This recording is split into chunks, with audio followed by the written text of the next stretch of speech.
Hello and welcome to another Near Reading cast. As always, my name is Johno, and I'm joined once again by special guest co-commentator Chris Dyer. Hello, Chris. Hi, Johno. We're here to watch in the second elimination round for the World Championships. Dave Hoyland on the left. A British fellow, as I say. There's a Brit in every one of these games. A gentleman. Yes. Playing Whiz, a very gentlemanly Whizzard. And on the right-hand side, we've got Nick Hansen playing NEH. To be honest, neither of these decks are particularly gentlemanly. No. They're both very rude. So we dropped immediately into the losers bracket. So this is lose and go home for, well, not immediately home, they can hang around for like the next couple of days for both participants. As on turn one, Nick is going to score breaking news out of hands. So now you instantly know what sort of NEH it is. It's also very good for Nick. That's almost the ideal. So we suspect, as Dave will as well, that Nick is on a shutdown boom combo. Yeah, as soon as they do that, you know. That's right. You probably are 90% sure anyway, but as soon as they do that, you are 100% sure that's what they're doing. And because the boom combo is in shutdown and uses 24/7, unlike a normal 24/7 boom, it does not require two breaking news. Yeah, so it's actually already live, which is terrifying. That's true. If he has a Jackson and a diagnostics and a shutdown in hand, he could do the... Well, he can do the sweeps. That's right, 24/7 sweeps boom. Yeah. As long as Dave's hand is big enough. That's true. Now, there are two peddlers. Now, either one of them could have a plasticary. Are you remotely worried about that as NEH, or we just roll the dice? You do worry about it because you don't want to. You probably don't want to fire it unless it's desperate at that point, because obviously if you don't combo out, you lose, which is pretty terrible. That's true, yes. That is bad. You probably are building up towards the 24/7 boom boom plan at that point, which requires more credits. It probably buys Dave more time. Yes, okay.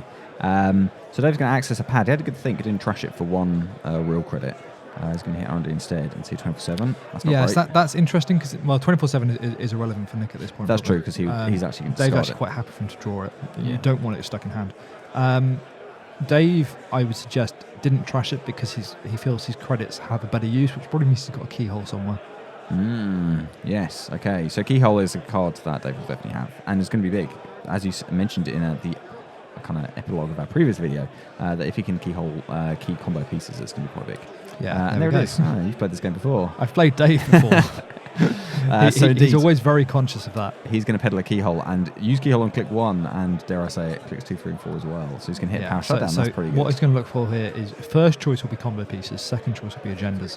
Or perhaps even Jacksons. Jackson is a combo piece, yeah. Sure, of course it is, yeah. Okay. So the only problem with keyhole is it means you can't R&D lock them. So because you shuffle each time, you can't stop them drawing something. As a general question, is it ever worth keyholding 3 times and then doing a normal one on R&D on click 4? Yes, sometimes, but against combo decks, maybe not, because you can't actually kill a lot of the combo pieces. Okay. So what you really want to stop them drawing power shutdown or diagnostics. If you run click 4 and that's on top of R&D, there's nothing you can do about it. Yes, that is sad times. Okay, so he's going to keyhole on click 3. Oh. It's very good keyhole because it gives you lots of time to commentate because they're all shuffling. It does, yeah. Very We're going to see accelerate diagnostics. This is great good for Dave. This is plan A. So in a normal shutdown list, I guess we can suspect two of each is fairly common. Yeah. Okay, so he's hit one of each. What he really wants to do is hit all the Jacksons as well. Yeah. If he can get all 3 Jacksons in the bin, in fact, that's it, right? That's the plan. Yeah, the shutdown is then forced to try and to score out, which it basically can't do. So defaulting to anonymous tip as well, because of course that will slow down. And you assume that Dave didn't see any agendas there because he probably would pick an agenda over an anonymous tip, but it's not clear cut. Okay, so back to Nick. He really would like to defend against this keyhole. Now, there's not going to be a lot of ice in this list. So Dave has 2 problems. He hasn't got. Nick has 2 problems. He's got no money and he's got no ice. It's true. We know Dave's on Siphon. I think Nick probably, as soon as you play C keyhole, Nick probably also knows that Dave's on Siphon. Okay, so we get an anonymous tip in special report, which is quite nice. So he's going to bin a lot of his hands, 6 cards, which is a good time for Dave. He kept 1, so that suggests he has 1 card that. So that is so we know he had a 24/7 that he probably doesn't need. That's true. Any agendas would have gone there. Any non-combo pieces probably go, but so he only kept 1 card. So can we assume it's a Jackson or a shutdown or a diagnostics? Most likely, but it's hard to say.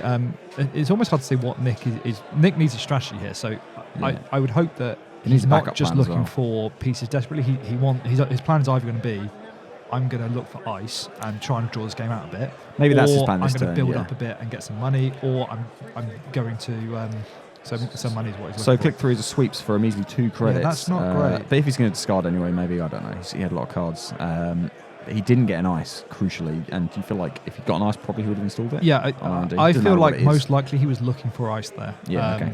So chances are, one, he had a lot of agendas in hand and wanted to get rid of them, or two, he had no ice and was desperately trying to find ice. These lists are so light on ice, though. Yeah.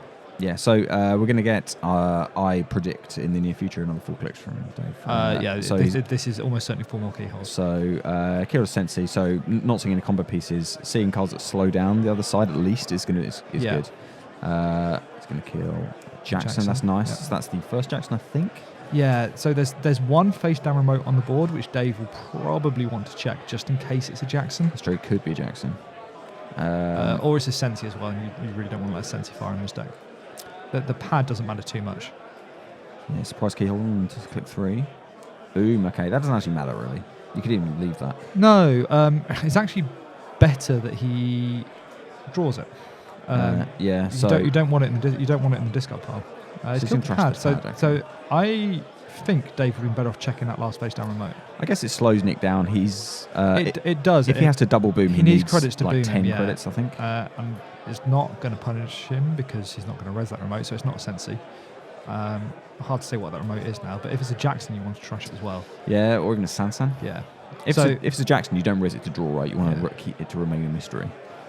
Now, Dave is also very good at slow rolling a siphon to when it's his use of siphons and timing them for when they're most efficient is very, very strong. So Dave's just doing some click maths, some judging here because 4 clicks. Yeah, easy to do. Yeah. Okay, so there are 2 new remotes and 1 mystery remote. Dave would like to check all of them. Yeah, he can't afford to. He has 1 credit, so he's going to trash 1 at most. But if Dave can land a so that's the second 2 diagnostics in the bin. Yeah, okay. Which is key because that means that now Nick's going to have to use a Jackson to get back one of the diagnostics, which is quite big. Yeah, assuming he's only on 2. Yeah, it's hard to make assumptions because these lists change a lot. Hit an exploder. Okay, so that's. I mean, I of course am very familiar with floating exploders out there to have runners hit. I love doing it. So that's nice, right? Because Nick's going to give up a gens anyway. Nick now has enough credits for double boom. He does, and if there's a Jackson, I think it's a 10 credit combo from memory.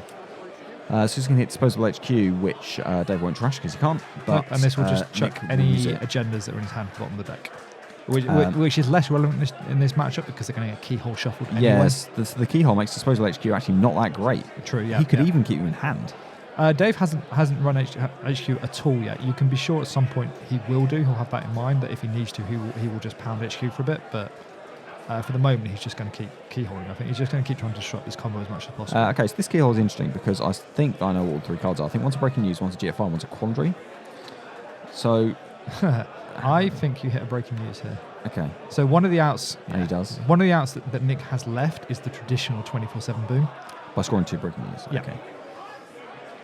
All right, because obviously the quandary also hitting ice would be good because it means that he can't stop Dave from keyhole. Yeah, that's right. It depends what's in Dave's hand.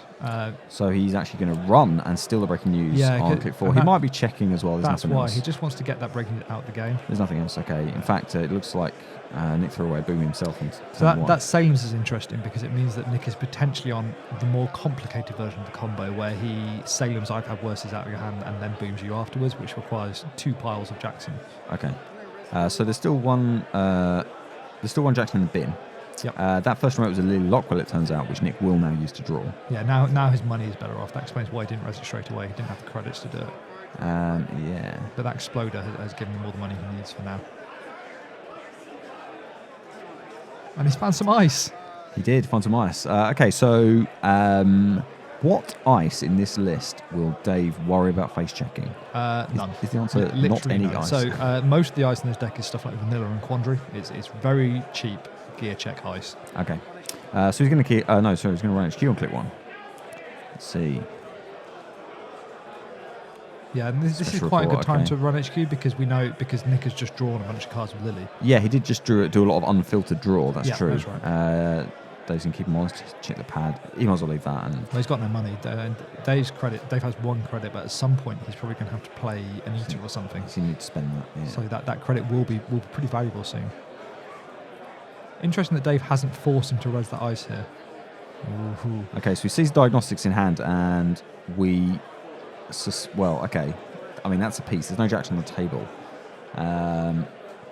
So Dave can't afford a Plascrete if there's one on Peddler here, which means that again, the combo is still very, very live. Okay, instead we're going to get a click one anonymous tip. So you know he's got no power shutdown. He's not going this turn. Yeah, that's right. So he's looking for power shutdown at all Jackson, I guess. So all he needs at this point, all he will need as long as Dave stays on 1 credit, is power shutdown, Jackson, and accelerated diagnostics in hand. We know he's got one of those, but he doesn't have the rest. So we get another anonymous tip in special report. Combo. It is a combo. Only 3 cards this time. Ooh, does that suggest he has a lot of cards that he thinks he wants to keep? Yeah, so that's interesting. That, I think, means he's drawn... So we know he's got diagnostics, which he wouldn't shuffle. He may have got combo pieces even, yeah. It means he may have one of Jackson or shutdown as well, which means he's very, very close now. Okay, so I believe he has 1 click left after the anonymous tip and the special report. That's an HQ, okay. Yeah, so... that probably means he's got a Jackson. Okay, so... How do you play as Dave here? So who's going to draw? So I'm surprised he hasn't keyholed just to make him res this ice. It looks like he's making a conscious decision. Okay, so he hasn't run, which is key. He can't shut down if Dave doesn't run. So he ditched the paperclip, which will get through vanilla if he has enough money, which he may do in the future. Crucially, that 2 credits now means he can afford Plascrete, which means that Nick is probably back onto not doing the single combo. Nevertheless, he can't afford... sorry, he didn't make the run, so he can't do the combo now anyway. So right. If that's the plan, he's now waiting for Dave to make a run. Yeah, so I think what Dave will now be looking at is a way to get into HQ and some siphons, just to delay this game further. That's true. Okay, if you can get him down quite low, then he'll be able to... right, so now Dave's really rich. Okay. Yeah, so now Dave's got money and once again didn't run. If you're Nick now, you need to kind of... It'd be nice to toe a line and try and work out, if Dave's not going to run again, you could just throw a bill down and score it. And that turns on the more conventional 24/7 boomers as an option. It depends what his hand is. Now, Nick has had a long time now to kind of work on his hand. He's fired 2 special reports. He's had a Lily Lockwell. He's Jacksoned a little bit. May not have Jackson. But he has had quite a few turns to kind of look at his hand. So Dave has to assume that Nick's hand is now pretty good for a combo by now. Yeah, okay. He's drawn a lot of cards. So he installs on an upgrade, so I'm going to assume the upgrade is another disposable HQ. Disposable HQ, and the upgrade, worst case is a Sensi. That's what you most want to put on. Yeah, Sensi is worst case for Dave. That's a good shout, yeah. Best case for Nick. Yeah, that's right, because, you know, you can never draw too many cards. Yeah, that's right. It just gets rid of any agendas he's got in hand and if it's takes away that way of losing the game. Okay, so Dave's going to draw, inject. So interestingly, Dave also had worse. Interesting. Yeah, Siphon, right. Yeah, Siphon, okay. That's not too surprising. Eater goes in the bin. Yeah, so it depends if he does, Dave has another Eater, but if he does, then this could potentially get quite interesting soon because Dave is going to start pressuring HQ. Plascrete. Right. So now Nick's in a very tough position because he knows Dave not only has Plascrete but has an iPad worse in hand. That's right. So that if changes you the maths have a lot. 2 iPad worse, then double boom doesn't kill you. Now, we know Nick has got Salem's, so there is a version of the combo that you can do that gets through that. Yeah, okay. As long as you have Subliminal and Interns in the deck. And that may explain why Nick has had so much trouble drawing ice, because if you're playing all those combo pieces, you have far less in the way of... an Astro. Oh, that's cheeky. Right. Well, crucially, Dave didn't run again, so the combo remains off the table. No, but when you can sneak an Astro out. Yeah. So now, with an Astro, he can do a 24/7 boom, normal. That's right. Not great when there's a Plascrete on the table. Although, unless you want to clear the Plascrete. Or he could... Now, this might be over bold. He could just start scoring agendas. Yeah. Like, that's a genuine threat. He can get a BL out. He's on 5 points. It depends what his agenda suite is, because if you've got Exploders, you can't do that. That's true. He does have at least 1 Exploder. I'm going to go out on a limb and assume he's got 3 breaking news. He's obviously got the 1 Astro. He might have 3 BL, and then it could be Exploders. And so some of these lists play GFI because they want to keep the agenda density down at least a little bit and give you a better chance to win, because you've got less agendas in your deck. Yeah. And they're very fragile anyway, but GFI makes it a little bit less fragile. He's not very tight on influence. No. Because you've got to pay for booms. You've got to pay for booms, shutdowns, ADs and shutdowns, yeah. So influence is difficult in this deck, which is why you play it at NEH primarily, because that extra 2 points is crucial. Of course, yeah. Otherwise it'd be no good, this idea. Yeah. Okay, so Dave's got a good thing now. So he knows that far remote is not a Jackson. No, he knows it's an upgrade, which means it's all 99% sure it's a disposable HQ. So he might feel confident now he's got Plascrete and an iPad worse. He might feel confident about starting to run again. Yeah, and it's going to start keyholing. It's going to keyhole again. Yeah, that's right. And it is a Quandary, okay. It's got an E-Tron Peddler. Yeah, so that Peddler was sandbagging as a potential Plascrete for a long time. Yeah. And interestingly, Dave didn't keep keyholing, even though he potentially could have done. Just to try and buy himself a bit of time. Okay. Now, that means Dave is now one agenda away from winning. Yeah, and he's got 3, well, let's say he's got 2 keyhole clicks left. He's got 2 clicks to try and run, yeah. And this R&D is getting pretty narrow. And he knows there's no Jackson. There it is. Yeah, he's seen it. Right. So restructure data pool, yeah, okay. Restructure data pool, interesting. That, for it, no influence will keep the gender density down, although it's still 3 points to the runner. Imagine. Okay, so... interesting play by Dave. So he's turned 1, 2 peddlers. One had a keyhole, one an eater. Yeah, his peddlers are working hard. So obviously he's able to keyhole aggressively while NEH is trying to set up. Yeah, but as always, Dave was very, very measured, so he knew when to stop keyholing. He knew, and he took, and this is what Dave does really well, he took all the accesses he could early at the expense of building his own board state. So even though he had no credits, he kept running, he kept keyholing, he kept disrupting as much as possible. When he had to stop, he then stopped. He was very measured, building up his board state, building up his credits, until the point that he could put more pressure back on again. Yeah, I would describe that as a classic Hoyland, in that he installed only what he had to install and got the accesses. He maximised accesses early and got access throughout. And he there was never a dud card. He never installed a card he didn't need. So yeah, Dave values early accesses really highly. He will very often delay setting up his game plan to disrupt the Corp's game plan and getting cheap access as early as much as possible. And you saw that in that game, and obviously it works. Yeah. All right. So commiserations to Nick, who sadly was knocked out, but Dave will continue. Let me check my notes. I think we don't see Dave again. I don't remember how far he got though. Dave was top 8, so I think he came 7 for 8. Okay. Yeah. Nevertheless, we're going to continue our tour of Brits who made the cut. There were 6 who made the top 16. Incredible. I know, right? In the next round, we're going to see Alex White playing a CTM list you're quite familiar with. Yes. We're going to see Dean return to our screens to play Valencia again. So we are quite familiar with that Valencia list also. I can see much more insightful and intelligent this time round. That's true. So we didn't see much of Dave Sayer's CTM in the previous video, but it could be like. But you'll know a lot about this CTM. So Dave Sayer had a launch campaign, interestingly, which means he's probably on Biotic CTM, I think. That will replace the bankers. You replace the bankers with a Biotic and a launch campaign, typically, or some other tweaks.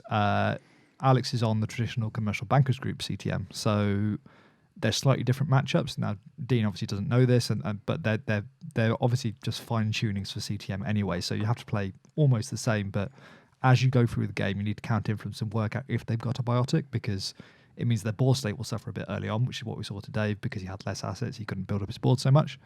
But it means that they can always come back with a Biotic score later on. Yes, okay. And that actually makes it more clear to me why Dave never started creating remote. In hindsight, it means that he had a third out that we didn't discuss at the time, which is Biotic and Agenda out, yeah. Okay, all right. All right. I'll attempt to edit that into the... No, I won't. Okay. I can't be bothered. Okay, great. All right. So, yeah, I'm looking forward to that. Alex White, obviously, an incredibly good Brit player. And a very notable shirt in this game. That's right. And cap, yeah. Should he happen to lean towards the camera at some point, you'll see his delightful Cavalry World cap. Quite the ensemble. Yeah. Great. All right. I'd like to remind all of our viewers then that they can find all of our videos at the website nearreadinggrid.co.uk, and they can find us on Twitter and on Facebook, and also on Patreon if you want to support the channel. Go check out the Dead Channel podcast as well. Thank you, Chris, for helping me commentate. My pleasure. Thank you for watching, and we'll see you very soon.